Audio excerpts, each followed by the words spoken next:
À ce moment-là, plusieurs Bogans apparaissent et Ronin demande à la reine d'aller à sa calèche et de se mettre à l'abri. Les hommes-feuilles combattent les Bogans pendant qu'ils attaquent la calèche de la reine. La reine court avec la graine à la main, poursuivie par les Bogans.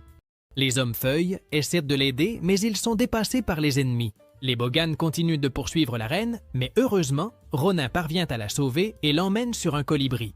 Malgré leur fuite, les Bogans continuent de les suivre. Ronin tire une flèche sur le fils de Mandrake, mais la reine est également blessée lors du combat. Le temps commence à devenir pluvieux et malheureusement, la reine tombe du colibri. Pendant que Merry marchait dans la forêt à la recherche d'Ozzy, elle a vu la reine tomber au sol. En voyant Merry, la reine lui remet la graine qui commence à briller intensément. En prenant la graine, un sort fait rétrécir la jeune fille.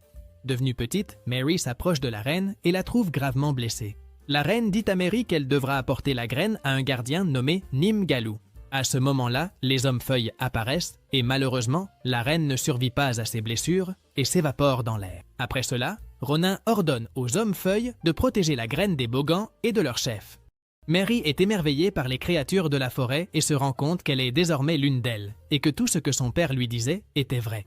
Plus tard, Ronin et les hommes-feuilles avancent dans la forêt pour rencontrer Nimgaloo. En chemin, Ronin tombe sur Nod, qui était attaqué par une grenouille. Mais en voyant Ronin, la grenouille s'en va.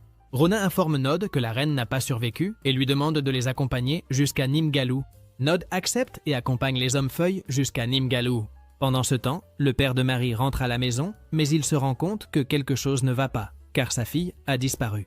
Dans la forêt, Mary et Nod s'approchent d'un endroit où les feuilles sont fanées. Nod essaie de traverser l'endroit, mais des centaines de Bogans apparaissent. Heureusement, avec l'aide de Ronin, Mary et Nod s'échappent dans un trou. Ronin et les autres arrivent à l'endroit où réside Nimgaloo, et Mary découvre qu'il s'agit d'un sage homme de la forêt. Sur place, il trouve d'autres personnes venues chercher des réponses de Nim au sujet de la reine.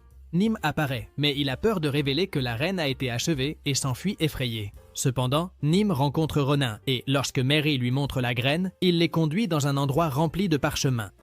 Là-bas, Nim lit un parchemin qui affirme que la graine doit fleurir la nuit sous la lumière de la pleine lune. Mary profite du fait que Nim soit à proximité pour lui demander s'il existe un moyen pour elle de rentrer chez elle.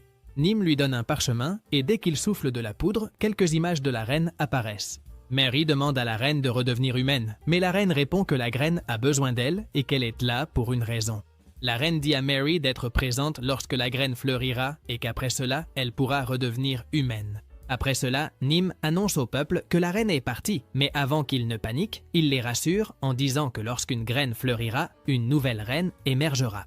Plus tard, Nod emmène Mary dans une aventure où ils montent un cerf géant. Pendant ce temps, Nim et Ronin envoient un message aux